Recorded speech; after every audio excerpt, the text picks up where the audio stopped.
안녕하세요. 김철중입니다. 식사들 맛있게 하겠습니다.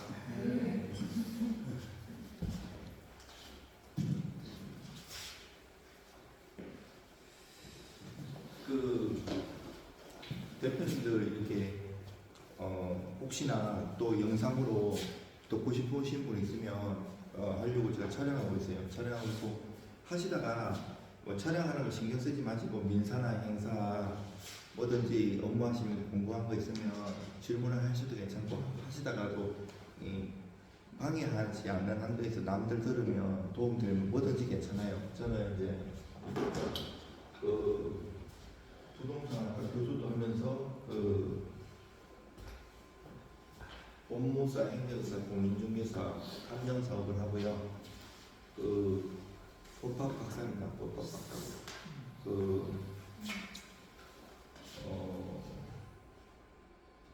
여러분 여기 경매들 많이 하시는 분들 저도 경매 한 28년 했고요. 그리고 경찰서법, 민사법, 공무상, 또 부동산 등기법을 두루두루 가르치고 있고요.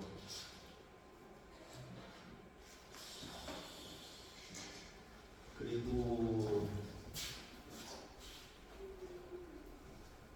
예, 이렇습니다. 그리고 그 교재 보시면 시작하시면 돼요. 이게 우리 이제 변호사님들도 여부를 전문으로 사실 아시는 분들은 잘 모르시기도 해요. 근데 오히려 여러분들이 더 잘할 수도 있고 업무에 도움 되려고 제가 실무에서 실제로 소송하는 사례들이고요. 저는 유튜브 보시면 아시겠지만 법학 박사 그 TV에 보면 제가 최근에도 한 3건 그 대법원에서 파기환송도 시켰어요. 그 원래 법무사 변호사가 평생 한 번 하게 되는데 이제 최근에 많이 뒤져있어요. 상대 법무법인이 있는 거. 여기에 여러분들 이렇게 이제 노곤하고 이럴 시간인데 이렇게 뭐 다 아신다고 생각하시면 주무시면 괜찮고 타치 안 해요. 근데 이제 뭐 같이 호흡하면서 해도 많이 얻어가실 수 있어요. 혹시 요거 읽어주실 분 있어요? 읽은 자체가 도움이 돼요. 이렇게. 선생님 한번 이거 한번 읽어보시죠. 네. 1A는 그 소유 부동산을 B에게 양도하기로 하는 매매계약을 체결하였다. 매매대금은 중도금 없이 계약금과 잔금을 청구하였다. B는 계약금을 A계약에 지급한 며칠 뒤 이 부동산에 대하여 소유권 이전 및 청구권을 C에게 양도하고 그 양도 사실을 A에게 내용명령으로 통지하였다. 잔금일이 도래하자 C는 위 소유권 이전 및 청구권의 양수인으로서 A에게 C로부터 잔대금을 수령함과 동시에 C에게 소유권 이전 등기를 해달라고 청구하였다. 가능한가? 자, A가 매도인이고 B가 매수인이죠. 그리고 중도금 없이 계약금하고 잔금을 정했고 계약금을 A에게 지급한 며칠 뒤에 부동산을 소유권 이전 청구권을 C에게 양도했어요.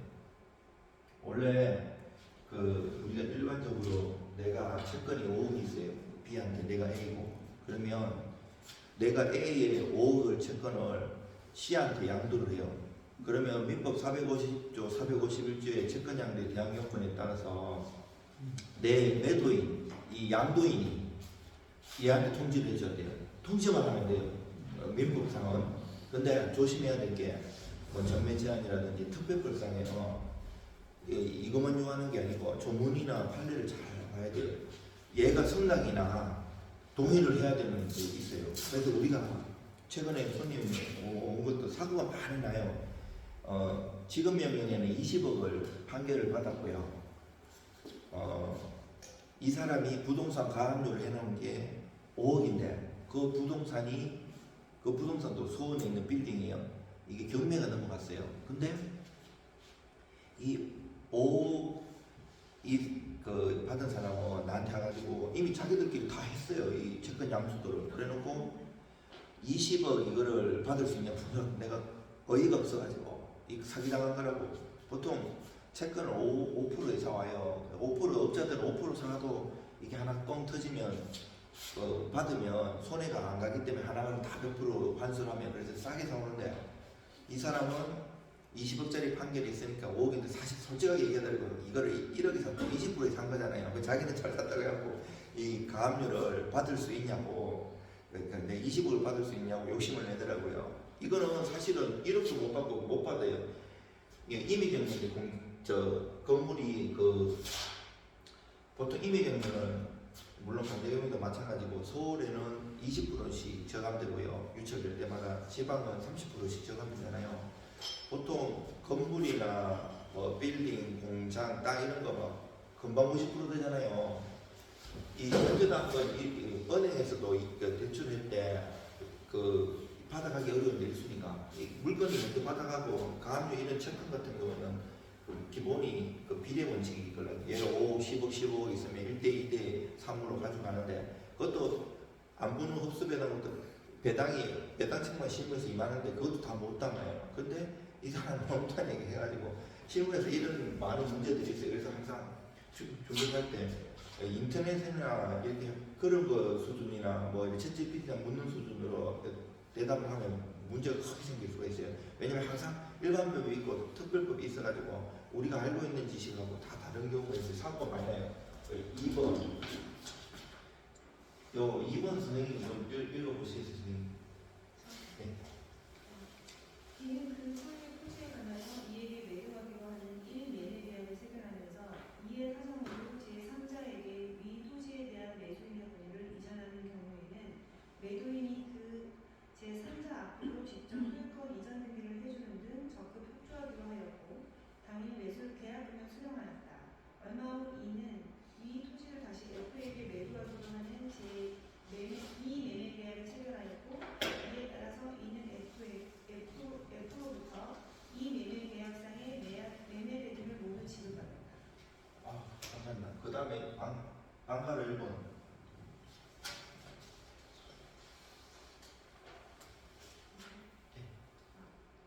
B가 이로부터 1매매 계약에 따른 매매 대금을 전부 지급받은 경우 F는 D에 대하여 위 토지에 관한 소유권 이전 등기를 직접 청구할 수 있는가? 예. 다음에 양가로 2번. B가 F로부터 이 매매 대금을 전부 지급받은 후 B는 이로부터 계약금 내지 중도금까지만 지급받은 상태에서 B와 E 사이에 1매매 계약의 매매 대금을 인상하기로 합의한 경우 B는 위 인상된 매매 대금이 지급되지 않았음을 이유로 F의 이전 등기 청구를 거절할 수 있겠는가? 예, 일단은 1번에 답은 우리가 이제 답은 알고 물론 다 아실 거예요. 뒤에서 내용을 보면서 그래서 되는구나 한번 생각해 보세요. 1번 답은 A가 동의하지 않는 한 청구가 안 되겠죠. 또 2번에 양가로 1번은 직접 청구 가능해요. 모두 서로 의사합치가 있을 때는. 양가로 2번은 거절할 수 있어요. 자, 이제 하나씩 보자고요. 우리가 중간 생략등기라고 있잖아요. 이게 여러분들 오늘 교재에도 둘째 시간에 할 건데 복대리 들어보셨죠? 이게 실무에서 복대리에 우리가 공부할 때 배운 중복등기하고 다른 건 아시죠? 달라요. 중복등기는 대장상에 잘못돼가지고 이게 기재되어 있는데 그 원칙은 이것도 복잡해요. 첫 번째 이거를 유지시키고 나머지를 폐쇄하는데 심지어는 우리가 나이 정정이나 신분이 이중호적이 된 경우가 많아요. 이게 2008년까지는 호적부라 해가지고 다뭐 정가부터 해갖고 이혼사유 하나 해놓으니까 이거 하나 띄면 개인의 정보가 침해된다고 해서 5개로 보냈더니 이거 다 도움되는 거예요. 여러분들 하실 때 제가 다 온 거예요. 그래갖고 기본증명서, 가족관계증명서, 혼인관계증명서, 친양관계증명서, 입양관계증명서 5개로 분할됐잖아요. 근데 그 전세나 되면서 그 이전에도 마찬가지고 호적이 2개인 게 되게 많아요. 이게 법무사 변호사들이 4년 5년 해도 안 돼가지고 손님들이 저한테 많이 와가지고 많이 해결해 주는 건데 이것도 원칙이야. 한 사람이 김철준이라는 사람이 서울에도 호적이 있고 수원에도 호적이 있으면 얘는 내가 만약에 죽으면 내 자식들이 상속등기한대요. 상속등기할 때 내 모든 호적 관계에 아까 한 5개를 떼가야 되는데 뗄 수가 없어요. 왜냐하면 여기도 있고 저기도 있으니까. 그래서 이거를 정리가 안 돼갖고 유명한 사람 다 데려가 돌아다니다가 해결 안 돼갖고 저한테 갖고 해결하는데 이것도 기본이에요. 먼저 된 거를 유지시키거든요. 이 중복 등기도 마찬가지예요. 그런데 아까 2교시 하는 복등기는 좀 다른 거예요. 등기를 2번 하는 거예요. 업무할 때. 복등기 들어보신 분? 이게 강행 규정을 들어보셨죠? 우리가 공부할 때 강행 규정에는 민법하고 민사소송법에 이론이 있어요. 뭔가 하면 효력 규정이 있고 그 단속 규정이 있어요. 그 강행 규정에는 효력 규정이 있고 단속 규정이 있는데 요거는 위반하면 사법상 효력도 무효를 시켜요. 근데 단속 규정은 위반하면 처벌만 받지, 물론 처벌을 둘 다 받아요. 근데 사법상 효력은 유지돼요. 쉽게 얘기해서 이 효력 규정에는 뭔가 하면 우리 잘 아는 공인중개사법이 그 초과해버리면 그 초과받은 수수료를 돌려줘야 돼요. 무효를 하기 때문에. 이 강행 규정이니까 처벌도 받으면서 안 좋은 거예요. 그리고 또 하나 판례가 그 이자 제한법이 지금 우리나라 20%거든요. 옛날부터 줄었어요. 근데 이거 초과되면 처벌도 받고 그것도 무효이기 때문에 다 돌려줘야 된단 말이에요. 그런데 단속 규정을 보는 게 있어요. 이건 사법상 효력 유효예요. 그 대표적인 판례가 오늘 실어놓았던 전매 하면 돈은 이 사람 많이 받아요. 사실 성공하면. 근데 처벌은 벌금 조금 나와요. 그러면 그 대법원의 논리는 아니 이게 지금 전전양도하고 다른 사람끼리 소유자가 계속 이어졌는데 법은 법적 안정성과 구체적 타당성을 넣어야 되는데 아니 다 바뀌었는데 저래 하면 위험하지 해갖고 사법상 계약은 다 유효를 한단 말이에요. 근데 그 요즘 학업심에서 정의로운 젊은 판사들이 이거 사법상 무효다 이렇게 판결을 많이 나와요. 물론 대법원 가면 깨지겠죠 사실은.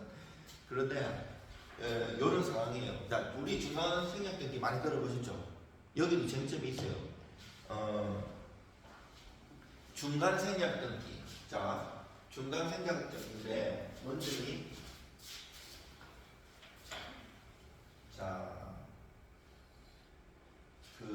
아시는 걸수록 자꾸 읽어보고 해야 돼요. 왜냐하면 저도 마찬가지고 실무나 공부는 자기가 안다고 그만큼 나오는 게 아니고 한 만큼 나요. 공부도 마찬가지. 그래서 여러분들 집에 가면 솔직히 다 알기 때문에 책 안 본단 말이에요. 이 시간에 읽어보는 게 좋거든요.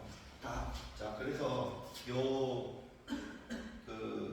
나 요건에 동그라미 2번 중이에요. 요 제일 앞에 계신 요 선생님이죠. 여기 한번 읽어보세요. 요 매매로 인한 소유권 이전 청구권 낭도. 매매로 인한 소유권 이전 청구권 낭도. 그 권리의 성질상 양도가 제한되고 그 양도에 세무자의 승낙이나 동의를 요한다고 할 것이므로 통상의 채권 양도와 달리 양도인의 채무자에 대한 통지만으로는 세무자에 대한 대항력이 생기지 않으며 반드시 채무자의 동의나 승낙을 받아야 대항력이 생긴다. 예, 이거 진짜 중요한 아까 얘기한 이거 중요한 거예요. 통상의 채권 양도는 민법 450조 451조에 보면 대항 요건에 그냥 통지만 하면 돼요. 자, 그런데 우리 실무에서 이런 거 많이 나요. 아까 그 손님 온 것도 그 양도인이 네가 알아서 하라고 왔어요. 내가 봤을 때는 얘들이 조금 사채업자 비슷할 수도 있어요. 왜냐면 안 해주는 자기들이 그냥 임의대로 끌고 왔을 수도 있거든요. 법을 잘 몰라서 그렇지. 그러면 우리가 대리로 위임장 써가지고 대신 양수인이 아까 B가 나는 양도인이고 C한테 할 수 있겠어요, 없겠어요? 이거 조심해야 돼요. 웬만하면 손님이 물어보잖아요. 업무를 할 때. 저도 부동산 오래 했어요. 제가 14년대 공인중개사 합격하기 전에 한 5년부터 저는 그걸 했어요. 공인중개사 공부를 엄청 오래 했어요. 막 책 쌓아놓고 남들은 한 달, 두 달 깐다는데 저는 법무사, 행정사, 공인중개사 통틀어서 공인중개사 형사를 5년 제로를 했어요. 그 다음에 행정사는 한 달, 법무사는 6개월이었고 차석으로 붙였어요. 뻥안 해요, 진짜. 공인중개사 시험 진짜 어려운 시험. 그때 공부하는 요령을 몰라가지고. 근데 내가 물어보면 손님한테 항상 조심해야 돼요. 얘도 녹음한다고 생각하게 해야 돼요. 특히 전화나 일통화도 선생님들 증거를 다 남겨야 돼요.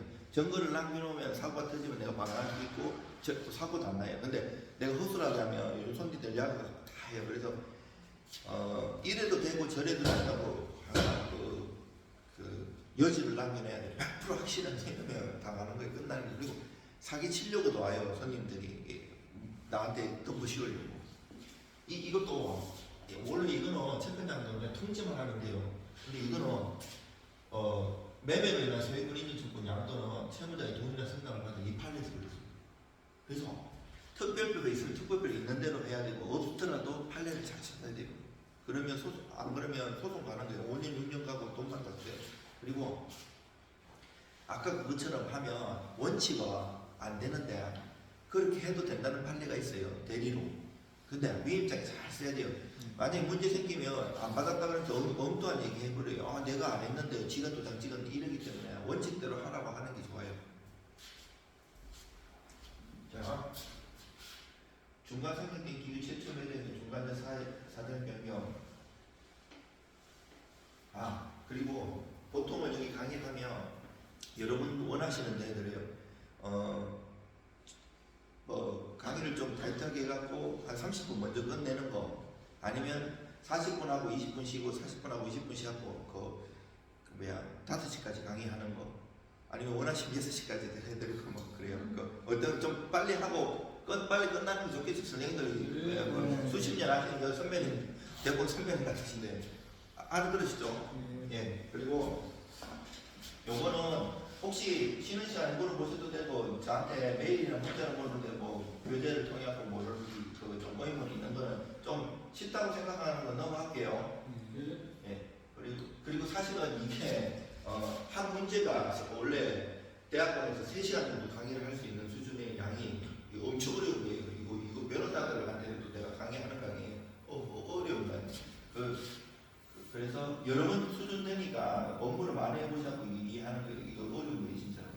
그리고 여기 실체관계 부합하는 실부점이라고 하는데 요거 중에 저기 선생님 좀 외워주시겠어요? 여기까지만 읽으면 됩니까? 맨 앞에. 예. 등기가 실체관계에 부합한다고 하는 것은 그 등기 절차에 어떤 하자가 있다고 하더라도 진실한 권리관계가 합차하는 것, 즉 소유권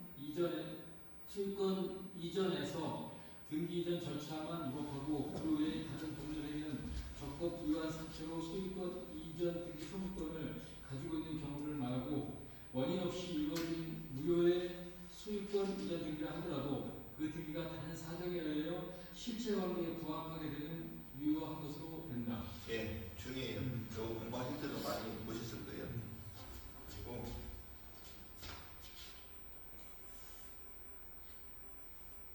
이것도 중요해요. 동그라미 2번은 선생님 한번 읽어보시겠어요? 증여로 취득하였으나 등기원인을 매매로 한 경우 등기는 부동산에 관한 현실의 권리관계를 표시하는 족하고 그 권리 취득의 경위 또는 형식 방법에 있어서 현실과 차이가 있다 하여도 현실의 권리관계에 부합되는 한 그 등기의 효력에는 아무런 영향이 없다. 예, 우리가 등기를 하면 소유권 이전 등기 같은 경우도 원인이 되게 많이 등기원이 우리 여러분이 공무사 불러가지고 매입 하면 보통 매매만 하지만 뭐 다른 것도 많이 하실 거예요. 정의도 우리가 정의도 부담부 정의가 있고 단순 정의가 있잖아요. 이거에도 제가 이제 건대 부동산대학도 갔다 와서 이제 박사과정도 따로 하는데 이 감정평가도 깊이 공부를 해요. 감정평가에도 공부를 많이 하시면 여러분이 경매나 업무하실 때 고객이나 내가 재산 정치하는데 되게 도움 많아요. 거기 빈틈들이 많이 있거든요. 근데 이 정의도 있잖아요.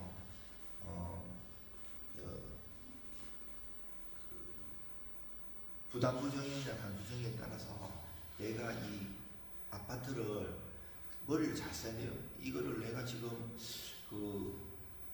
그냥 현 시절에 거래사례 비교법도 있고 이 감정평가에는 분석하는 방법이 여러 가지가 있거든요. 근데 그 아파트에 사례에 있는 그거 실거래가를 할 것인가, 공시지가로 할 것인가, 재평가를 할 것인가. 내가 지금은 만약에 싸게 하면 취등록세는 적게 나가더라도 나중에 이게 값이 올라버리면 자식이 정리받아가지고 이게 나중에 양도소득세를 많이 내야 되잖아요. 그런 문제가 있고 이런 걸 잘 판단해가지고 머리를 조금 공부를 해가지고 이래 하면 재산 정식이 나중에 봤을 때는 더 해요. 그래서 단순히 내 눈앞에 있는 이 세금 아끼는 게 문제가 아니고 취등록 갭이 그렇게 크지 않는데 나중에 양도소득세는 크게 차이 나거든요. 그리고 이 원인이 있는데 우리가登記 보면 있잖아요. 원인이 있는데 이 이어서 판례가 말하는 거는 실제 관계에서 그러면 원인이 이게 그 글자 문구나 형식이 중요한 게 실제 관계 중요한. 그래서 실제 관계에 부합하는 걸 내가 판례를 다 모아놓고 이거는 책 어디 가도 없는 걸 제가 수십 년 논문도 쓰고 강의도 하고 법무사도 하면서 다 모아놓은 거예요. 그리고 덕계 추정은 이거 진짜 사실 엄청 여기 소문 이것만 해도 하나씩 강의할 수도 있는 건데 요거를 2번을 선생님이 좀 어려주시겠어요? 여기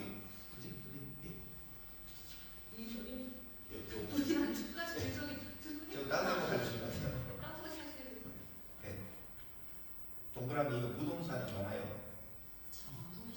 안 보이세요? 책 안 보여요, 그거? 그러면 저기 선생님이 한번 읽어주시겠어요? 네. 부동산에 관하여 소유권 이전 등기가 갖춰져 있는 경우 그 등기 명의자는 제3자의 대하여뿐만 아니라 그 전의 소유자에 대하여도 적법한 등기 원인에 의하여 소유권을 취득한 것으로 추정되므로 이를 다투는 측에서 그 무효 사유를 주장 입증하여야 한다. 잘하셨어요. 우리가 민사소송이나 민법이 보면 조문마다 주장 입증을 누가 해야 되는가를 나와 있어요. 이게 분배를 해놨거든요. 조문마다. 왜냐면 어떤 거는 한 문장으로 뭐뭐 할 수 있다 다만 이렇게 돼 있는 게 아니고 뭐뭐 하지 않는 한이 이게 다 입증책에 분배하는 거예요. 예를 들어서 내가 선생님한테 5억을 빌려줬어요. 근데 안 갚아. 그래서 내가 소송을 해서 대여금 소송을 해요. 그런데 선생님이 만약에 야, 나 안 받았다 할 수도 있고 야, 네가 옛날에 나한테 5억 빌린 거 그거 준 거다. 아니면 네가 그냥 준 거잖아. 이런 걸 하면 그때그때에 말아서 내가 주장을 해야 되는 게 있고 저쪽에서 주장해야 되는 거죠. 예를 들어서 너무 잘하니까 예를 들면 실례인 것 같아요. 이런 거는 저쪽에서 그러시네. 예, 이런 게 있어요. 이것도 마찬가지예요. 다투는 측에서 주장하라는 얘기예요. 근데 여기는 정말 심오한 게 있고 실제로 학문생이나 실무에서 하는 소송에서 입증책이 전환되는 것도 있어요. 의료소송이나 환경소송 이런 거 대표적으로 일반인이 주장하기 어려워요. 일반인이랑 물론 대소송 대리인, 법무사, 변호사 있더라도 잘 모르잖아요. 그러면 입증책을 반대로 전환하는 것도 많아요. 여기에 따라서 또 행정소송 가보면 주유소 관리나 환경소송에 따라서 이 소송이 바뀌잖아요. 법무사, 변호사 행정소송 잘 모르시는 분들 많은데 법무사도 마찬가지로 저는 행정소송도 많이 했어요. 이게 경매를 많이 하다 보니까 만약에 거기 오염이 내가 낙찰받은 물건에서 오염이 많이 나오고 오염수가 나올 수도 있고 환경 공해가 나올 수도 있고 이런 거에 따라서 내가 원고 적기 진짜 중요하거든요. 소송에서는 내가 여기 해당 안 되는데 막 제기할 수도 있어요. 그러면 거기에 따라서 법리가 또 되게 복잡한 것들이 많이 있어요. 기본적으로 내가 생각하는 거 이렇게 생각하시면 돼요. 내가 뭐를 주장하면 내가 입증해야 되는 거라. 다만 민사, 행정소송 이런 가사소송에서 형사소송은 달라요. 형사소송은 검사가 수사기관에서 입증을 해야 돼요.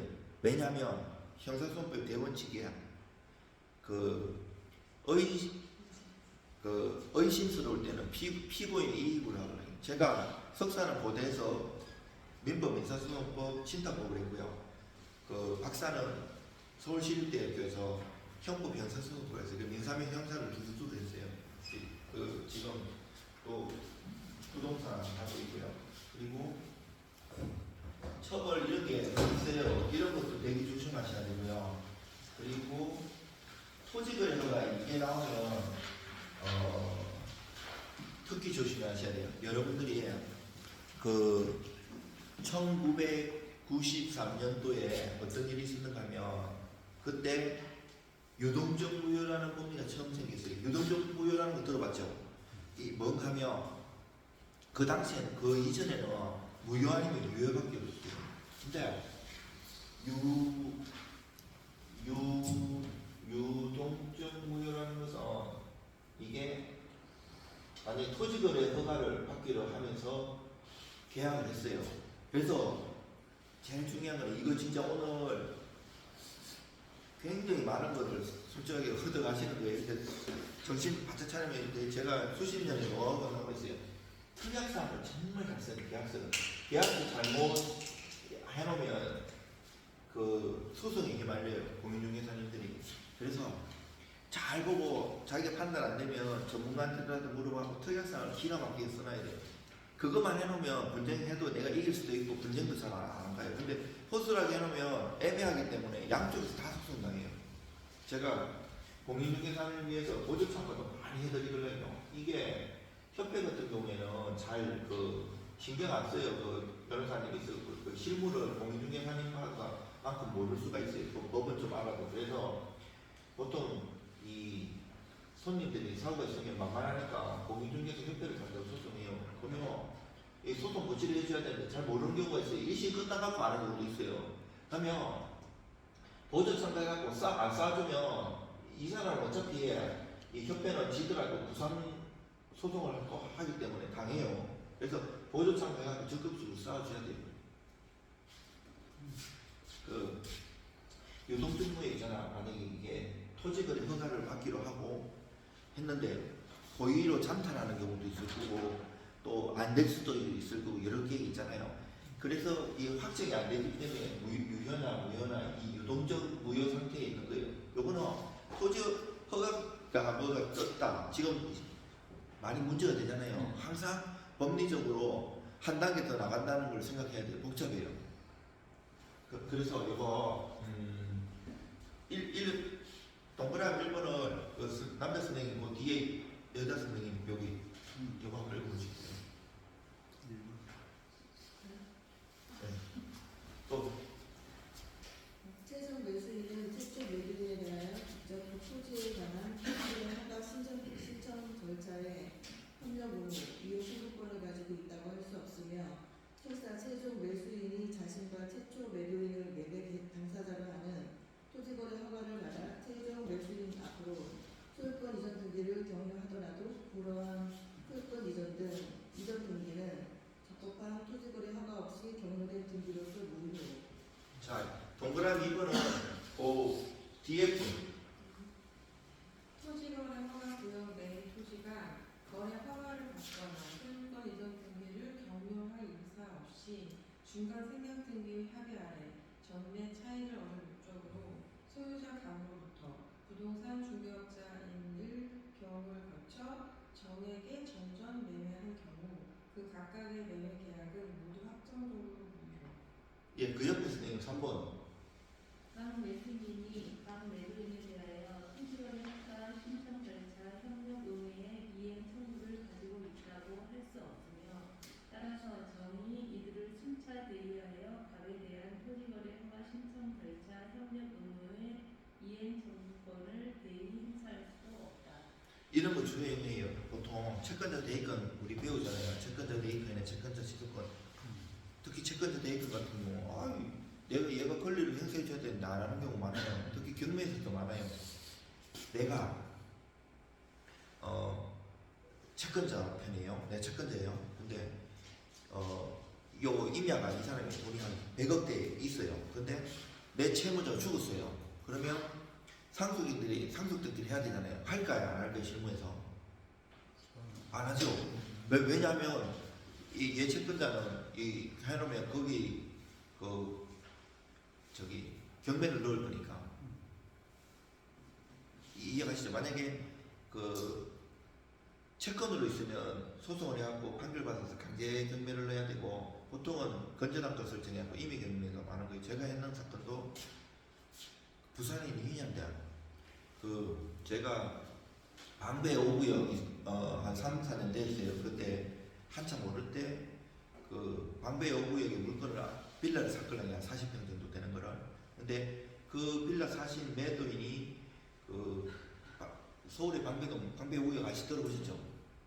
그 유명한 그 재건축가인데 또 시간 되면 재개발 재건축도 엄청 설명해 드릴 텐데 이 조합장 하시려고 하시다가 안 돼가지고 팔고 나가시려는 분이 있는데 이분이 돈 받을 게 엄청나게 있어가지고 소송을 해달라는 거예요.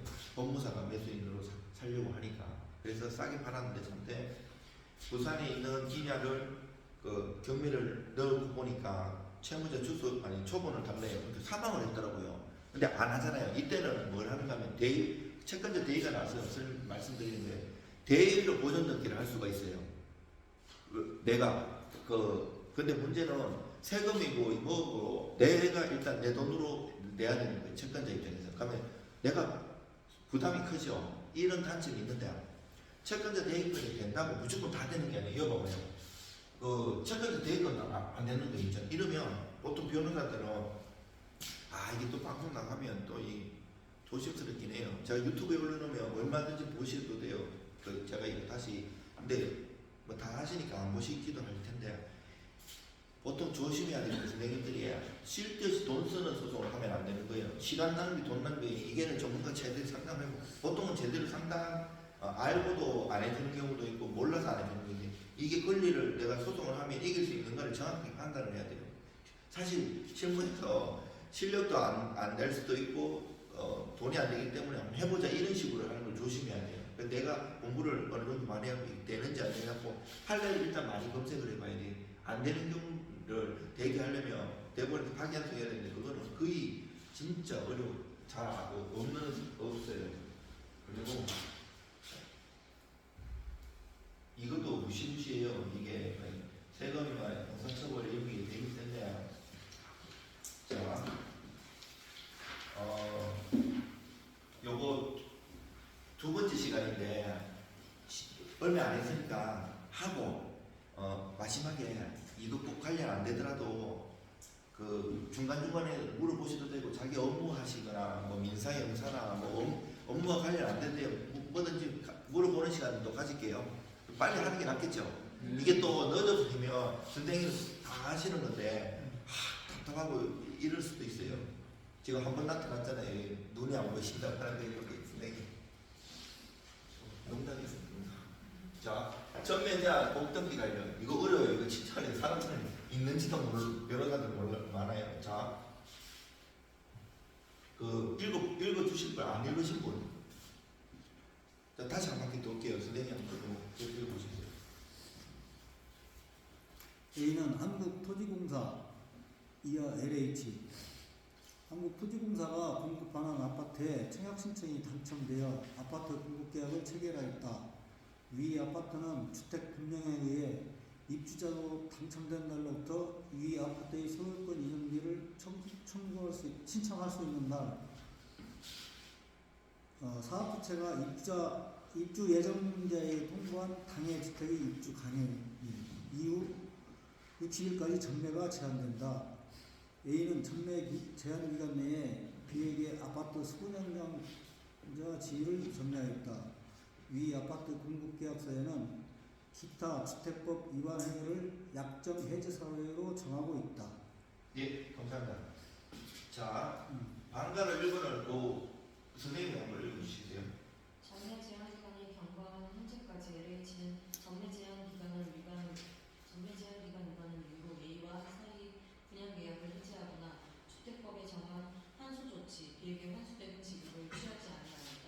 이때 B는 A와 또는 A를 대위하여 LH를 상대로 위 아파트에 관한 소유권 이전 등기 청구 절차를 구할 수 있는가? 예, 가능해요. 자, 방가로 2번을 옆에 나선 선생님, 대표님 읽어주시세요.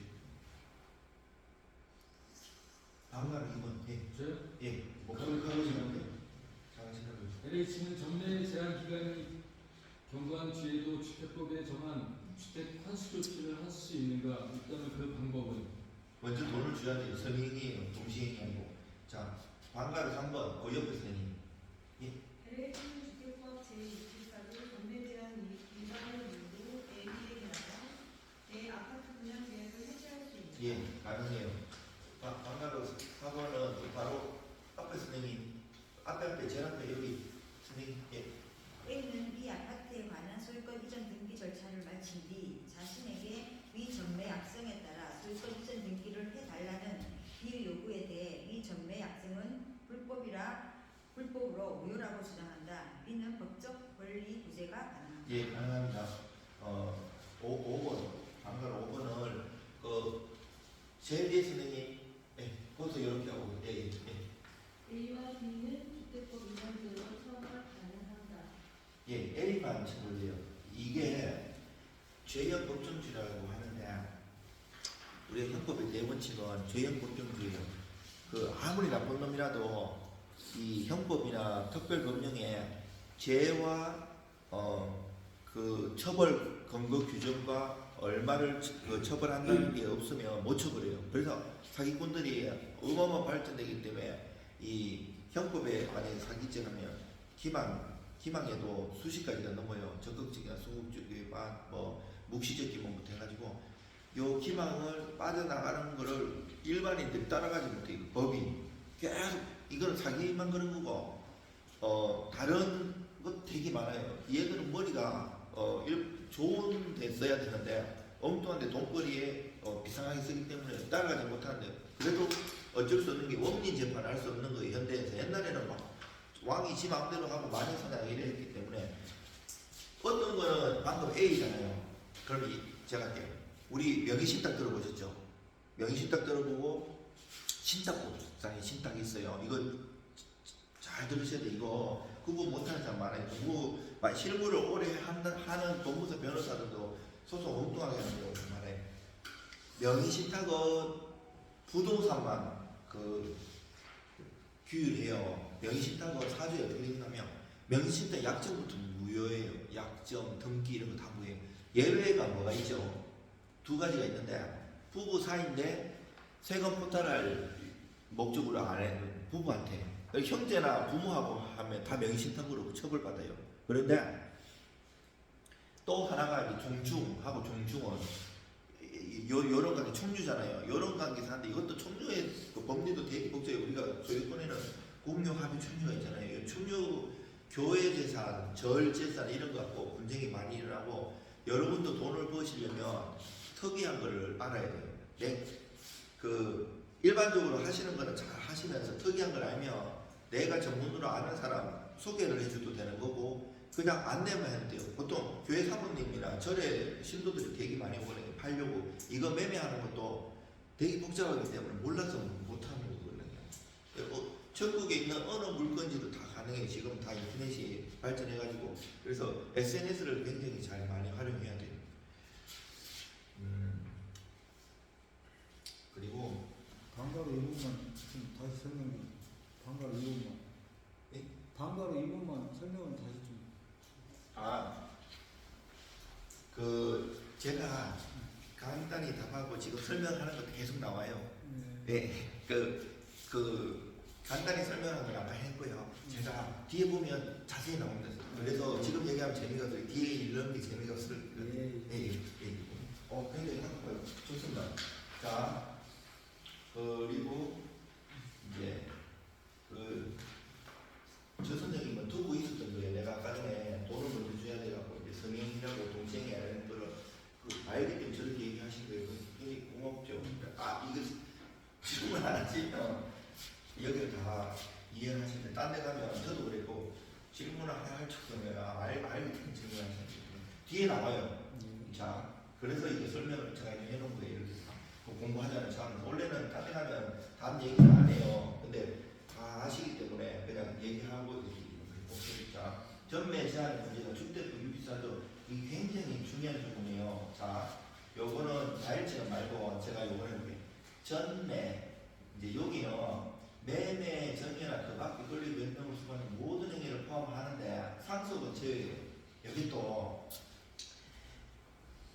제가 이제 많이 전달하려고 이렇게 뭐가 나오면 그게 설명하면 그 삼척파로 빠지는 것 같지만 다 연결되기 때문에 하는 거니까 선생님들이 싫어하시지 마시고요. 자, 요 상속도 법정 상속이 있고 상속재산 협의물 있어요. 이게 뭔 말인가 하면 아버지가 돌아가셨어요. 그러면 자녀가 2명이 있고 어머니가 있어요. 어머니는 5%를 가산하게 돼 있거든요. 그럼 1.5잖아요. 자식 1. 그러면 2대 3. 그러면 7분의 2, 7분의 2, 7분의 3 이렇게 되잖아요. 근데 이런 식으로 하는 거를 법정 상속등기라고 해요. 근데 협의분할 상속등기는 요중에 우리 엄마한테 몰아주자. 그리고 세금이나 여러 가지 그거에 따라서 유리하는 경우가 많아요. 자, 그러면 어머니한테 몰아주면 이때는 서류가 더 보완이 필요해. 뭔가 하면 인감명령서를 다 주고 상속재산 협의분할서를 3통을 써야 돼요. 그래서 등기소에 가걸랑요. 근데 이 상속은 우리가 일반적인 정여나 매매하고 달라요. 우리 매매 이거는 뭐죠? 계약이 뭐예요? 계약이잖아요. 매매 계약부터 하잖아요. 근데 상속은 민법에는 잘 공부했는 기억이 돼요. 186조, 187조가 있는데 물권 변동이야. 186조는 소유권 이전 등기를 해야지 물건이 넘어가죠. 근데 187조는 법률이 규정에 다 있는 거예요. 그 대표적인 게 뭐예요? 상속, 또 경매. 그래서 민사집행법 205조에 보면 매매대금을 납부하면 등기 안 하더라는 말은 없지만 대금을 납부함으로써 권리를 취득한다고 그러거든요. 그래서 보면 처음에 이제 그 낙찰받고 옛날 같은 경우에는 요즘은 사람들이 좀 당하는 사람도 인식을 하고 그러죠. 등기부 보고 네가 주인이냐, 나 아직 주인이라고 이런 식으로 하는 경우가 있어요. 잠깐 납부 이거 대금 나 이렇게 하고 이것을 설명하는 경우가 있을 거예요. 제가 지금 무슨 얘기하는 거 아시겠죠? 그래서 이 상속은 특별하게 봐요. 여기 전면에서는 상속해가지고 사실은 이게 지금 저는 사실은 공부나 이런 거를 좋아하고 돈 벌고 이렇게 부동산 주식 이런 걸 좋아해요. 30년 넘게 했는데 정치는 아무도 몰라요. 거의 사실 정당이 뭐가 있는지도 잘 모르기 때문에 이 정책이 이제 부동산은 내가 관심이 있으니까 보는 거지 그 잘못은 사실 저는 몰라요. 어떤 당이 되더라도. 근데 이제 그 공부를 많이 그 정치적으로 말고요. 그거를 파헤치면 파헤칠수록 자기가 재산 정식은 더 늘어나요. 자기가 그걸 공부를 많이 해요. 옛날하고 세상이 많이 달라졌어요. 그래서 그리고 공부하시다가 물어보시면 되니까 여기서는 간단하고 이런 거 많이 넘어갈게요. 네. 자, 그리고 사업 주체가 매입 비용을 그 매수인에게 지급한 경우에는 그 지급한 날에 사업 주체가 해당 입주자로 선정인 지역을 취득하는 것으로 봐요. 자, 복등기 문제. 요거는 진짜 조심해야 돼요. 요거는 아까 우리가 공부할 때 배우는 공인중개사든 법무사든 사법시험이든 민법에는 그 민법 총칙, 물권법, 채권, 신중상속법 있잖아요. 요 물권법을 보면 대원칙에 보면 뭐 중간 생략 등기라든지 중복 등기를 배워요. 이 복등기하고 다른 거예요. 이거는 전매나 이것저것 상승하고 이중으로 하는데 형사처벌이나 여러 가지 문제가 되는데 실무에서는 조심하셔야 돼요. 요거는 또 요것도 보면 형사처벌 양수인이 처벌 안 되잖아요. 이게 왜냐면 그래서 아까 명의신탁이 나온 거예요. 아까 재형법정주의 있잖아요. 어떤 거는 국회에서 양도인만 처벌하게 전매 여기 대표적인. 그런데 그 명의신탁은 내가 친구한테 땅 20억을 명의신탁 해놔요. 그러면 신탁자만 처벌받겠어요? 위탁자만 처벌받겠어요? 수탁자와 같이 처벌받겠어요? 이거 사람들 사실 몰라요. 조금 뒤에나 안 보니까. 그 교수님들도 엉뚱하게 설명하는 유튜브에도 틀린 게 되게 많아요. 저도 유튜브 하지만 유튜브를 다 믿으면 안 돼요. 그 당시는 맞을 수도 있어도 그 법을 항상 찾아봐야 돼요. 법이 계속 바뀌기 때문에. 그리고 그 당시 법을 해도 틀린 경우도 많아요. 특히 재개발 재건축 부동산 관련해서 제가 재개발 재건축도 일 많이 하거든요. 자, 명의신탁에서 내가 그리고 웬만하면 안 하는 게 좋아요. 죽거나 이래 하면 그 자식들이 있잖아요. 나중에 내놔라고도 안 내놔요. 그리고 지금 배임죄나 뭐 이런 거, 또 이렇게 하면 정치적인 얘기할 생각이 없앤다 그러잖아요. 근데 했는데 얘가 팔아먹어버리고 이렇게 해버리는 경우 실무에서 엄청 많고 안 주는 경우도 많아요. 이런 거하고 또 다 연계되는 게 민법 103조는 반사의 질서 법률행위잖아요. 104조는 불공정한 법률행위예요. 근데 민법 746조에 보면 불법 원임금이라고 들어봤죠? 내가 만약에 너하고 나하고 첫 계약을 이렇게 해갖고 첫 계약 원래 103조 구역을 해요. 너하고 이렇게 해갖고 집 한 채 주겠다 다른 사람한테 바람 피우면 이렇게 만약에 각서를 썼어요. 근데 집을 진짜 줬어요. 얘가 본 마누라가 있고 불진전 서로 많이 알아요. 사실 사무실 서초동에 있으면 저는 그래요. 나는 돈 버는 게 목적이 아니기 때문에 이제 업원 서비스라고 저는 재테크로 해서 돈을 벌거든요. 아닌 건 아니다가 얘기 중에 꼭 써달라고 하면 꼭 써주기는 해요. 근데 얘가 이 술집여자를 들어왔는데 바람 피우면 그걸 써가지고 근데 바람 이거는 103조 반사의 질서의 법률인데 안 줘도 돼요. 만약에 또 다른 여자하고 바람 피워도. 근데 만약에 집을 줬어요 진짜로. 그러면 이거 달라고 할 수 있어요 없어요? 없어요.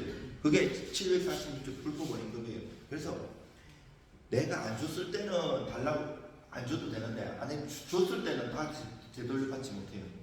이런 거하고 이런 법리를 알고 있으면 내가 부동산 하면서 이 전매나 이런 거나 명의신탁 이런 걸 다 특히 전세사기 제가 우리나라 전세사기 대책 공익단 이거를 출범할 때부터 제가 그거 했는데 실제 선생님도 아시잖아요. 전세사기 터지면 공인중개사도 다치고 손님도 다치는데 뭐 구제가 안 돼요.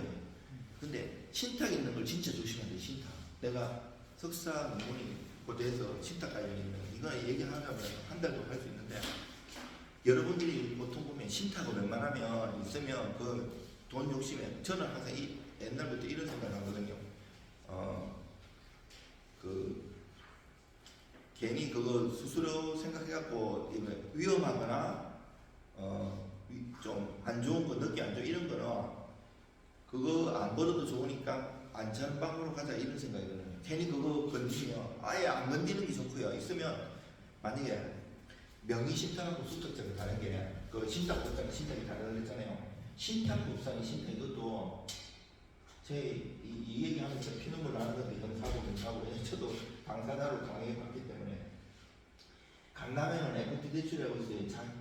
이게 자기 자본이 한 20% 필요해요. 근데 만약에 100억짜리 건물을 지으면 이 건축자 돈이 없으니까 100억에 20%는 20억이거든요. 그러면 그 강남 아줌마들 사치놀이 하는 거 보면 20억을 빌려주면 물론 적게도 돼요. 1억도 되고 이게 여러 명이 하니까 한 달에 2%씩 주고 3개월 후에 10%를 주려면 회수를 해요. 그러면 2%면 16%가 되는 거예요. 그러면 또 돈 욕심을 더 넣어요. 이렇게 몇 번 가면 아까 강행비전 요거 효율비전을 본다 그랬잖아요. 요거는 20% 이상 못 받게 돼서 그러면 나중에 야 강행비전을 막 고소해버려요. 매년 사면. 근데 그것보다 더 심각한 거는 얘들이 신탁을 입힌단 말이에요. 이거는 명의신탁으로 가는 게 아니고 신탁법이 따로 있어요. 그러면 대내적 대외적 소유권이 다 넘어가요. 그러면 여러분들이 그 중개할 때 그 무속이 신탁이란 말이에요. 그러면 이 집주인 있잖아. 원래 그 땅 주인이야. 이 사람은 권한이 있어요 없어요? 없는 거예요. 근데 그 공인중개사들하고 다 친하고 집 동네싸움 친하니까 내가 여기 주인이라고 나하고 계약하면 된다고 하냐면 그거는 다 물어내야 되는 거예요. 공인중개사가. 그러면 협회로 소송이 들어와요. 하고 그거를 잘 써놔야 돼. 그래서 웬만하면 숫자 때 해야 되고 신탁원부 보면 동의를 받으니 이런 거 나와요. 그러면 다 같이 하면 더 좋고요. 아예 안 건드리는 게 더 좋고 이걸 조심하셔야 돼요. 이거 사고사를 여러분들이 이제 하다 보면 이걸로도 작년 재작년에는 많이 강의를 했었거든요. 지금은 다른 걸로 하지만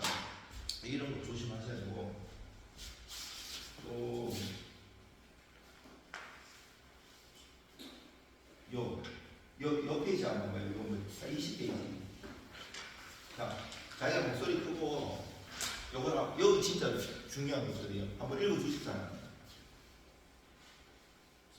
이 읽어봄으로써 도움들이 자기가 했는 게 아니 연결을 같이 좀 귀찮더라도 잘 읽어보십시오. 위에부터. 첫 번째 부터요? 예, 둘째 주부터.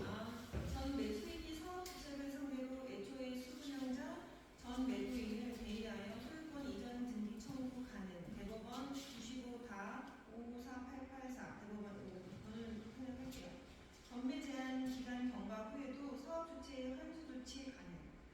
그러나 전매 제한 기간 내에 전매 행위가 있는 경우라도 사업 주체가 위 소정의 금액을 매수인에게 지급하지 아니한 당해 주택을 취득할 수 없음은 물론 매수인에게 위 소정 금액의 지급을 조건으로 하여 소유권 이전 등기 청구나 주택의 명도 청구를 할 수도 없다고 할 것. 전매 제한 내 전매 행위는 공급계약서에 정한 해제 조항, 기타 주택법 위반 행위에 해당되므로 해제 가능. 4번도요. 뭐라고 4번. 토탈 자치 시에 신축된 아파트를 분양받은 자가 1년 전매 금지 규정을 위반하여 전매한 뒤 가격이 오르자 계약 무효를 주장한 사안에서도 전매 약정이 당연히 무효가 되는 것은 아니라고 판단.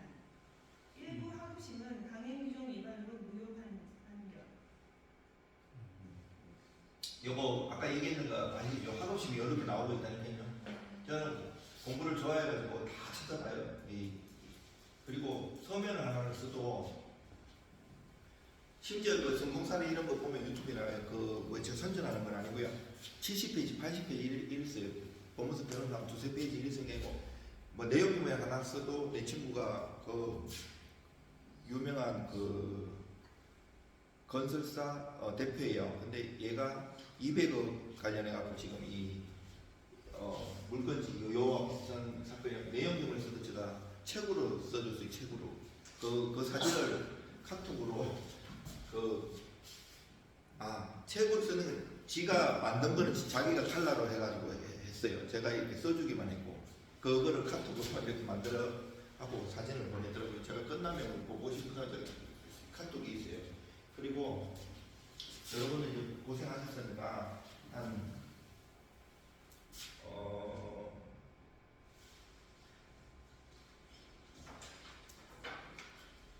혹시 안 쉬고 계속 해도 되시는 분은 한 4시에 끝낼 수도 있어요. 어떻게 할까요? 4시에 끝낼까요? 네. 오케이. 자, 요것도 진짜 중요해요. 사실은 이게 참 유튜브 하면 또 변호사들이 난리를 칠 수도 있는데 사실이긴 해. 이게 자기 전공이 아니면 그 법이 어려요. 이거 사실은 이거 엄청 어려운 거예요. 여러분들이 맨날 업무를 해가지고 되게 쉬울 것 같죠? 내가 진짜 있잖아요. 이어와서 이거 정확히 설명하면 100만 원 줄게요. 자기가 설명할 수 있는 사람. 대신 설명 못하면 저한테 100만 원 주셔야 돼요. 이거 실무에서 일이 굉장히 많이 터져요. 근데 대원칙은 우리가 중도금하고 잔금이 있어요. 근데 특약을 잘 써놓으라고 그랬잖아요. 특약이 그만큼 중요한 거예요. 우리가 위약금, 위약벌, 정거금, 해약금 이거를 공부할 때도 어렵지만 실무에서는 공부할 때는 되게 쉬울 수 있어요. 외우면 되니까. 근데 실무에서는 이거를 보고 까막 누를 수가 있어요. 이 계약서를 보고 정말 안전하게 해놔야 돼요. 이게 위약금 조항인지 위약벌 조항인지 다 집어넣어놔야 돼요. 대충 하면 사람들은 당연히 계약금 안에서 계획상한 이렇게 한대요. 아니 실무는 이거 전해달라 돈 다 몰치하지 못해요. 꼼꼼히 안 써놓으면 오히려 양쪽 손님들이 양쪽으로 소송해와요. 공인중개사 당한다니까 아니 무시하는 게 아니고 저도 계속 공부를 해요. 이거 갖다 놓고 계속 공부를 하셔야 돼요. 하시고 무시하는 게 아니에요. 만약 이게 되면 또 한 2단계, 3단계까지 있어요. 근데 1단계도 이거 변호사도 어려운 수준이 내용 보시면 알 거예요. 어떤 책에도 이런 가지까지 깊이 있게는 안 다뤄놨어요. 자, 매매 계약 해제. 자, 요거 읽는 것만으로도 도움 될 거예요. 혹시 요거 읽어주실 사람? 네. 매수인 가구가 매수인 을 사이에 부동산 매매 계약이 체결되었다. 아래 각 경우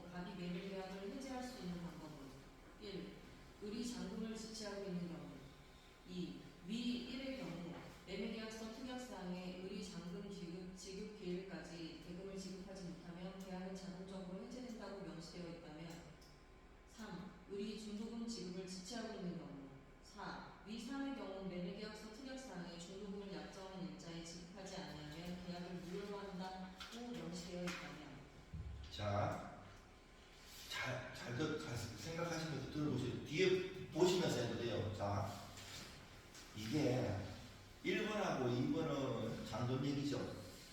협약을 장돈으로 해놓느냐 중도금으로 해놓느냐 다 달라요. 자, 3번, 4번은 중도금 얘기죠. 우리가 대원식은 중도금은 선행이에요. 써놓으세요. 중도금 선행이고 잔금은 동시행이에요. 이거를 잘 생각해놔야 돼요. 이게 좀 맞나 틀리나 이게 선생님들을 무시하는 게 저도 부동산을 30년 법무사도 오래 했기 때문에 이런 얘기 하는 게 자신 있게 이게 어려운 거예요. 진짜로 이거 판단하는 실무에서 헷갈려요. 실수가 많이 나고 사고가 맨날 나가지고 저한테 일이 오기 때문에 말씀드리는 거예요. 더 이상 일이 사고가 안 나신다 하는 거. 자, 먼저 중도금부터 3번, 4번을 보자. 중도금. 요거는 제가 뒤에 보셔도 되지만 설명을 좀 하면서 한번 이해를 시킨 다음에 더 뒤에를 좀 봐드릴게요. 요거는 진짜 어렵고 요건 강의에서 제일 도움되시는 건데요. 이게 이때까지 이런 사고가 없었으면 감사하면 돼요. 그리고 앞으로 이걸 알면 사고가 안 나고 이런데 실질적으로 제가 얼마나 많이 거래처가 있겠어요. 그동안 부동산을 30년을 했는데 사고 1순위가 이거예요. 이것 때문에 다 일어나는 거예요. 제가 정리를 한 거예요. 이렇게 하면 자 중도금. 자, 중도금인데 만약에 중도금을 지시하고 있어요. 그러면 적시에서 할 수 있겠어요? 없겠어요?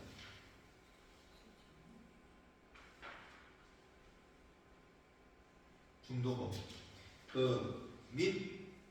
좀 적어 보시네요. 민법 544조에 따라서 상당한 기간을 정해서 최고 먼저 해야 돼요. 상당한 기간을 정해서 최고를 한 후에도 불이행이 있으면 이때 해제가 가능해요. 근데 다만 이거는 한 단계 더 가는데 매수인이 명백히 이행 거절 의사를 표시하면 최고를 생략할 수 없어요? 있어요? 있어요. 자, 요거는 이제 안 적어도 되는데 들어보시면 이제 선행의 의무라 갖고 단순한 지체만은 해제 불가하다는 대부분 판례가 있어요. 그리고 내용 경명으로 최고를 하는 게 제일 좋아요. 보통 내용 증거를 만들어 놓는 게 제일 좋아요. 그리고 최고의 지급이 없으면 해제 의사 표시 통지로 계약 해제가 가능하고요. 만약에 매수인이 지급 의사 없다, 이행 거절하면 최고 생략 가능하고, 이게 상당 기간도 대부분 판례가 추상적이고 유동적이고 포괄적으로 보기 때문에 케이스 바이 케이스예요. 자, 이거 지금 되게 중요한 얘기 하는데 우리가 만약에 손해배상 청구를 하려고 해요. 그러면 대원칙이야. 채무 불이행도 있지만 불법행위도 있단 말이에요. 390조도 있지만 750조도 있는데 일반 보통 손해가 있고 특별 손해가 있어요. 들어보셨죠? 특별 손해는 어떻게 하는가 하면 상대방이 알거나 알 수 있을 때예요. 우리가 만약에 무슨 손해가 생기는데 이 사람만의 특이하게 가지고 예를 들어서 A라는 사람이 선생님 여기 반지 100만원짜리를 송대를 하고 버렸어요. 근데 선생님 시세는 100만원이지만 선생님은 대대로 내려오는 값이라서 1000원을 주다 못 받는 거예요. 근데 이런 거 선생님 당연히 특별선을 주장을 해요. 근데 판례하고 조문에 되는 거면 이 사람이 그게 대대로 내려오는 값보고 알거나 알 수 있어야 된단 말이에요. 이게 단순하게 예를 든 거지만 제가 소통하는 큰 수술을 되게 많이 하거든요. 우리 동생이 포스코에서 나오는 큰 이 철강의 수출입을 하는데 철강 같은 경우는 외국에서 수출하면 보통 남미 있을 때 또 다른 수출하는데 이 철강 크게 배가 출렁출렁하면 이게 흔들리면 컨테이너가 박살나고 터져 나오더라고요. 그래서 고박작업을 잘해야 돼요. 여기 묶는 거. 그냥 묶으면 안 되고 여기 받쳐야 돼요. 근데 수백억을 갖고 가다가 다 난파돼가지고 다 했어요. 근데 소송을 하니까 저쪽에서는 야, 전제지변이다. 분당이 심하고 이런데 이쪽은 아니거든요. 그 호박 작업을 밑에를 안 해놓은 거예요. 그래가지고 이거 호박하는 작업을 했더만 보조차가 들어가서 얘는 얘한테 또 하청 준 거예요. 그 보험을 하던 우리가 그건 특별선에 엉뚱한 항변을 하는 거예요. 우리가 알건 알 수 있지 않다 그러면서 너들한테도 호박적으로 사진 다 보여주지 않냐. 그러면 사진 봤으면 잘못됐다고 해야 되는데 이게 말이에요, 말이 아니에요. 아니 이 사람은 호박 작업만 전문으로 하는 회사예요. 나는 모르잖아요. 이 사람은 컨테이너 물건 파는 것만 알지 작업하는 건 모르잖아요. 근데 사진을 줬으니까 네가 알아서 해야 된다 이러면 이게 돼야 안 돼요. 자 다시 우리 동수 형님은 철강을 하는 대표잖아요. 하는데 호박 뭘 하면 뭐 포장이든 뭐든 전문가한테 맡길 거 아니에요. 얘가 그래 사진을 찍어서 잘했대 하고 보내면 내가 그냥 잘했는가 봐 알지. 얘들이 여기 밑에 얘들도 강강한 거를 이거를 사진을 보면서 이게 안 돼 있네 해가지고 얘기를 해야 돼요, 안 해야 돼요? 모르죠, 사실. 제가 말주변이 그렇게 없어요. 지금 알아들었는데 가만히 있는 거죠. 이게 특별선회가 말은 쉬워도 이게 실무에서 잘 안 받아줘요. 거의 안 받아줘요. 그래서 이 특약은 정말 잘 써야 돼. 중도금이든 장금이든 그때 내 손님이 이건 좀 조심스럽긴 한데 매도인이냐 매수인이냐 그거에 따라서 또 좀 신경 쓰고 해야지 평생 고객이 되는 거예요.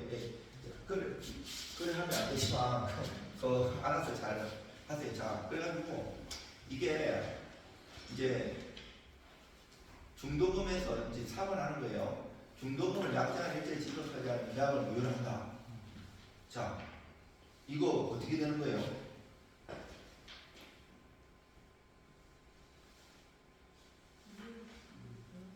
그 자체로 해제돼요, 안 돼요?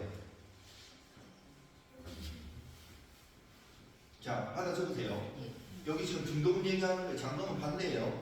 자, 무효라 하더라도 실질은 자동 해제 조항, 해제 조건부 약정으로 다시 한번 무효라 하더라도 실질은 자동 해제 조항, 해제 조건부 약정으로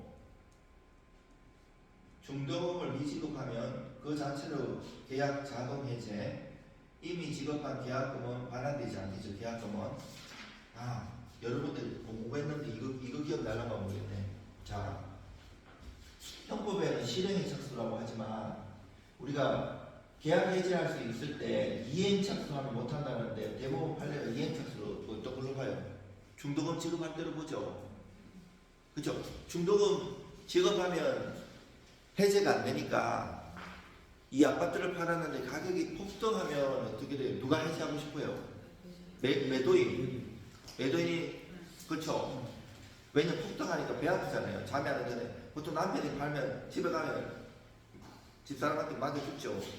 근데 만약에 가격이 떨어지면 누가 매수인이 하고 싶죠. 그렇죠. 여기에 따라 가지고 중도금을 미리 공탁을 하냐, 내용정명으로 보내냐, 많아요. 그럼 실무에서는 막 여기서는 계좌 폐쇄를 하고 별지를 나오고 여기는 또 공탁하는 일이 생기고 별의별 일이 다 생기잖아요. 아시죠? 여기에 따라서 이게 제가 이게 좀 법정교육, 연수교육은 조금 차이를 많이 두는데 이 조심스러워서 이 업무를 많이 하시고 해서 이게 진짜 도움되는 차이기 때문에 잘 해가지고 하는데 여기서 너무 하면 올 때마다 그냥 촬영을 하니까 이게 또 하면 다른 사람들이 알아서 잘 활용하시면 돼요. 도움되는 자료예요, 진짜로. 지금 그 중도금을 갖다가 원래 약정일이 지난 그 다음날 그 매도인이 매수인한테 왜 중도금 안 넣냐 그러면서 이 계약을 해제사유 되니까 취소하겠다 이렇게 말했거든요. 그러니까 매수인이 1시간 안에 중도금 입금을 했어요. 그러면서 이제는 내용 증명 보내고 그래서 법원 판결 결과가 가처분까지 나왔거든요. 근데도 매도인은 다시 또 내용 증명 보내고 하는데 어떤 게 매수인이 불리하나요?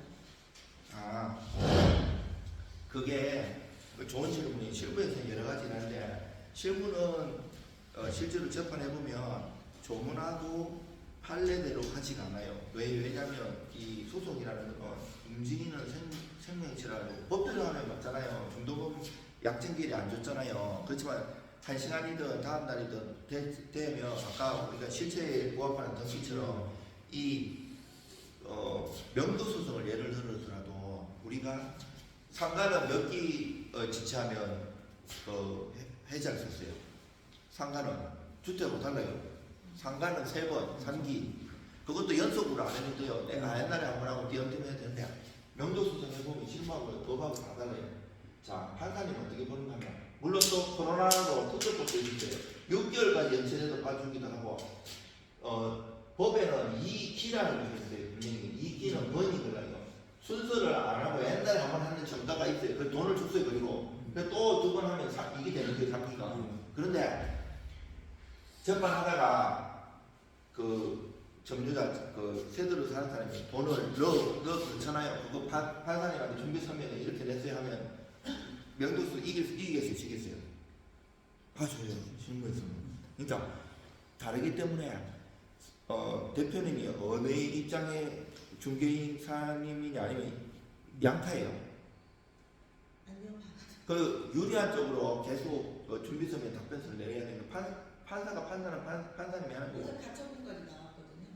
근데 또 그 매도인이 집값이 많이 올랐으니까 너무 무리하게 요구를 해가지고 이제 가처분까지 나왔는데 또 다시 자기는 해제사가 된다 해서 매도인은 또 다시 봅니다.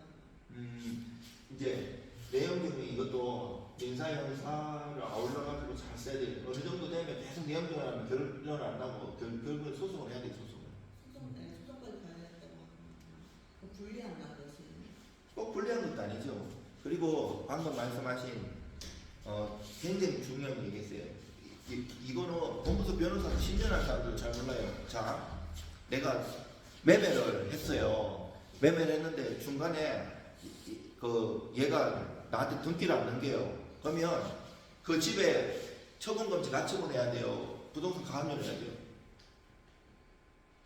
이거 실무에 변호사도 가처분해요. 가처분. 큰일 나는 거예요. 가압류를 해야 되는 거예요. 자, 이게 이해가 안 갈 텐데 이게 실무 자도 진짜 이거 그러니까 여러분들이 공부를 많이 하셔가지고 법무사 변호사한테 일 맡길 때 얘가 제대로 하는 걸 봐야 돼요. 손님 놓치는 거예요. 선생님들한테도 손해배상이 올 수 있지만 그 법무사 변호사한테는 가고 나중에 안 좋은 소리 듣고 손님 들어줄 수 있어요. 자, 쉽게 얘기해. 책에도 안 나오는 얘기예요. 자, 가압류하고 가처분을 어떻게 구분하는가 하면 그 집이나 이런 걸로 구분하는 게 아니에요. 내가 돈 받을 게 있으면 가압류를 하는 거고요. 돈 받을 거 이외에는 다 가처분을 하는 거예요. 이것도 수천 개가 넘어요. 자, 아까 그래서 매매하다가 이러면 보통 가처분을 하는데 다 기각되죠. 돈만 그냥 날리는 거고 그 시간 끝난 거예요. 가압류를 해놔야 돼요. 그리고 내가 판결 받기 전에는 가압류를 하잖아요. 그런데 부동산 가압류를 했어요. 아까 내가 아까 사채업자 비슷한 사람 채권 양수도 얘기했잖아요. 이 사람은 아니 파란 사람이 생각해봐요. 파란 사람이 바보가 아닌데 자기가 20억을 받을 판결이 있어요. 부동산 가압류를 요거 해놨는데 1억에 팔겠어요. 진짜 확실하면 자기도 생각한 거예요. 그 경매 넘어가봤자 그 건물 내가 1억도 해소 안 하고 돈을 전문가한테 물어봤겠죠. 돈 해소를 못한 걸 알죠. 근데 산 사람은 냄새가 풍기는 업자이면서도 이 경매를 모르는 거죠. 이게 무조건 그걸 받으면 다 자기가 배당을 받을 거라 생각하는 거죠. 그래서 조심해야 되고요. 그리고 실무는 판례를 하나 가지고 선생님 되게 좋은 질문 하신 거예요. 그것 때문에 계속 얘기 나오는 거예요. 중개사님들이 돈을 못 받으면 저한테 그 중개 보수 받는 소송도 되게 많이 하시거든요. 봐봐요. 이게 계약서가 있으면 뭐 계약서하고 공인중개사 중개대상을 하겠습니다. 제가 이것도 엄청 강의하고 다녔어요. 이거 원래 그거를 더 많이 했어요. 여기 보면 만약에 중개수수료를 만약 예를 들어서 0.9를 받기로 했어요. 그러면 안 주잖아요. 얘가 그 손님이. 그러면 우리가 소송할 때 근거를 판례 처분문서 들어보시죠. 처분문서. 우리가 돈 빌려주는 뭐 소비대차 계약서라든지 공인중개사의 계약서, 중개사당 확인 설명서가 있으면 이게 처분문서라 가지고 이겨요. 이겨. 그런데 이 판례가 어떻게 되는가? 대형 판례가 이러이러한 계약서 이렇게 하면 뭐뭐 하지 않는 한 이렇게 돼요. 공부할 때는 이게 처분문서니까 오야 이게 무조건 이게 하는데 예외가 있단 말이에요. 저는 사실 뭐 중개사님 편이라 가지고 이제 중개사님만 계약을 하지만 이제 다른 사람들은 그 손님 입장에서 또 소송을 하거든요. 억울하다. 준비서면 써달라, 답변서 써달라고 하는데 반대 입장에서는 뭘 쓰는 거냐? 뭐뭐 하지 않은 예외. 그러면 어떤 걸 뜨는가 하면 나 제대로 설명도 안 하고 명의 설명도 안 하고 계약하다가 이거 있죠, 이거 0.9입니다 이렇게 하고 아니 지금 몇 번 보여주고 그동안 내가 이렇게 하는데 제대로 되었다 안 하고 이거 이렇게 써보면 깎여요. 반으로 한 0.4 정도로. 같은 판례를 두고도 원칙과 예외가 있기 때문에 아까 결론은 계속 공격하고 해야 돼요. 내가 이거를 보고 만약에 물어봤어요. 유리한지 불리한지 하면 그 사람은 일 받으려고 좋은 얘기만 해주죠. 그래서 항상 끝까지 싸워봐야 되는 거예요. 오케이? 자, 좋은 질문 감사합니다. 그리고 자, 1번, 2번 봐봐요. 이건 장금 얘기인데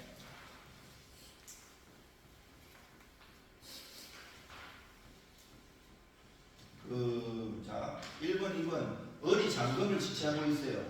요 하도 적어주시고 있어요. 결론은 사실은 여기 이제 계약서 해가지고 이제 사례를 주고 이렇게 하면 더 생생할 건데 시간 관계나 여러 가지로 준비는 옛날에 다 했었는데 그거는 빼버리는 거예요. 원래 이제 날짜를 어떻게 끊는가 하면 이제 5억 5천이 잔금이 있는데 2025년 9월 26일 날 소유권 이전된 경우에 동시행관계라서 갑은 이행지체, 이행제공, 상당기간, 이행제고 후에도 불이행이 좀 해제가능 이렇게 했다가 그걸 다 빼버리는 게 낫잖아 이런 거. 근데 자, 요거는 받아들여서 이거 중요해요. 잔금하고 소유권 이전된 뭐 동시행관계 요거 적고 그 다음에 또 이것도 중요해요. 그래서 이행제공하고 이게 제일 중요해요. 이게 판례가 뭘 요구를 해요. 이행제공 더하기 상당기간 더하기 이행체고에도 불이행이 있으면 지체가. 자, 퀴즈. 아까 3번에는 중도금 지체할 때는 하고 뭐가 차이가 나요?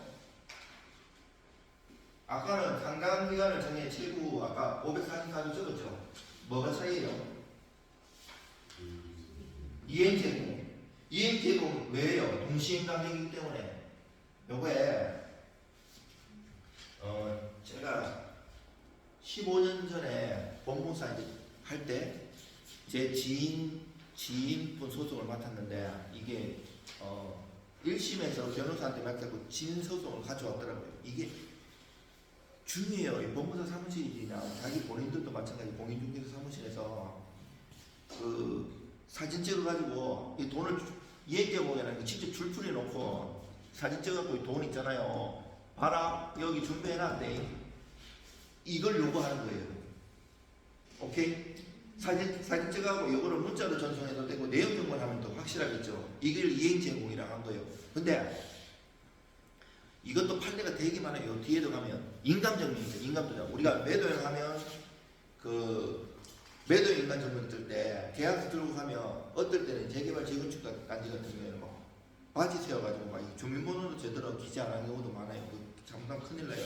하면 매도용을 보면 매수자가 인적사항이 적혀 있잖아요. 그걸 검색해가지고 불러온단 말이에요. 그러면 이 정도는 준비해야 돼요. 서류도 막 등기를 넘겨야 되잖아요.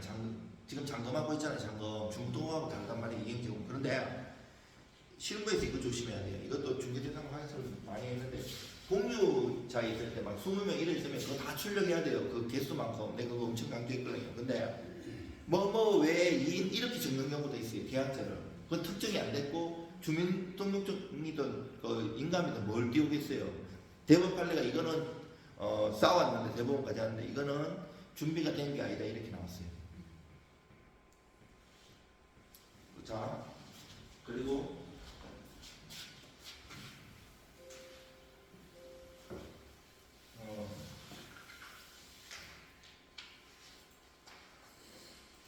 그리고 2번 특약상에 어리 잔금 지급일까지 대금을 지급하지 못하면 계약은 자동으로 해금 명시되어 있는 경우.